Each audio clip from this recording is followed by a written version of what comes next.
Не се викаат пребиотици, туку пробиотици. Пред некое време добив токму ваква порака и сватив дека многу луѓе не знаат дека тоа се различни поими. Ајде да расчистиме еднаш за секогаш што се пробиотици, а што пребиотици. Пробиотици се живи микроорганизми или корисни бактерии што ги има во ферментираната храна како јогурт, кисела зелка и кефир. Те го подобруваат варењето, го заекнуваат имунитетот, односно ја подобруваат работата на цревата. Пребиотици од друга страна се јаглихидрати што нашето тело не може да ги свари, но служат како храна за пробиотици. А најмногу ги има во овес, банани, граф, лук, прас, мешунки и редица други типови храна. Пребиотиците им овозможуваат на пробиотиците да преживеат и да функционираат. Или замислете вака да купите риби за аквариум, а да не им давате доволно храна.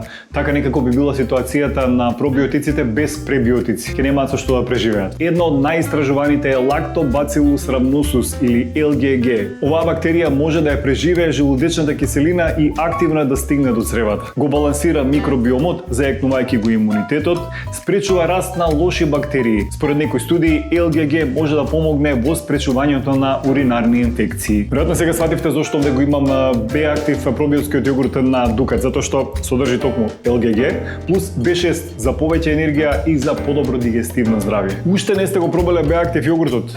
Еднаш да го пробате и да ми кажете како ви се допаднал.